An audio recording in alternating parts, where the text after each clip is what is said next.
Hey, what's up? I'm Elliot Morgan, and I think we can relate this back to education and how we are continuing to try to strive to figure out how to create jobs right now. That is the biggest problem, and I think especially the men are seen as leaders of this, and so we need to try and figure out how to create education better so we can solve this problem.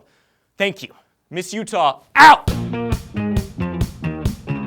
And that's how you win a mother flippin' Miss USA pageant, girl. Okay, you gotta sell that shiz. This is pop culture news. Meaningless drivel beaten up and broken down until something tangible is achieved. At least that's the goal. But the goal of coherency isn't always achievable, as evidenced last night by Miss Utah, but more on that in just a second. Kim Kardashian and Kanye West's baby girl was born this weekend, 5 weeks early. Kris Kardashian, Kim's mom, has stated that the baby is beautiful. Oh, thank God. Because, I mean, at first thought, you might think that, like, a newborn baby might seem more like a tiny, gooey alien, but no, guys, she's beautiful, everybody. She's beautiful.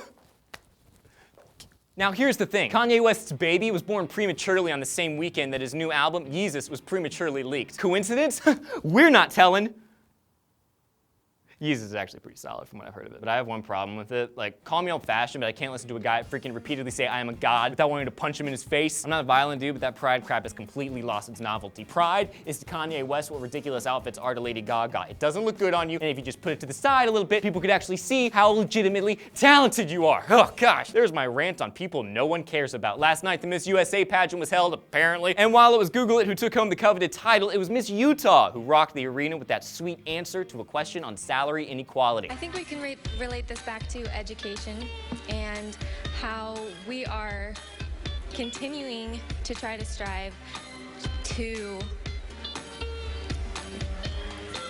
figure out how to create jobs. And so we need to try to figure out how to create education better so that we can solve this problem. Now, these kind of gaffes from people who really shouldn't be speaking as authorities on anything are kind of expected, but it begs the question, would you rather have a crappy answer worded eloquently or a good answer that sounds dumb? After all, we do need a better education system, as Miss Utah so self-referentially showed us. And lest we forget, last week was perforated with our president defending the government, literally spying on all of us, and those defenses sounded so smooth and logical that few really questioned it, because more so than we'd like to admit, the package matters, okay? Our president can wrap literal wrongness in smooth talk, and we all smile and nod, but we could choose some pretty girl to shoot to the tops of the Twitter trend the second she says something that sounds stupid. Now, I asked you, if all it takes is a grammatical mistake to derail us from somebody's message, or a lack thereof to keep us like quiet and subdued and like, oh, you're right, you're perfect, who are the dumb ones?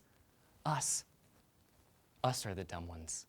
Because good ideas can get lost in bad grammar, and legitimate talent can be drowned by pride or novelty in general, and we're so bad at actually seeing things for what they are. Kim Kardashian had a baby. Great, wonderful, who gives a crap? I hope this baby grows up to find out that her mother is actually very kind, and her father made some impeccable music, and she grows up to become a teacher and create education better, because why not? And I hope she stands up for her constitution, but also for her neighbor, and I hope she doesn't have a dumb name.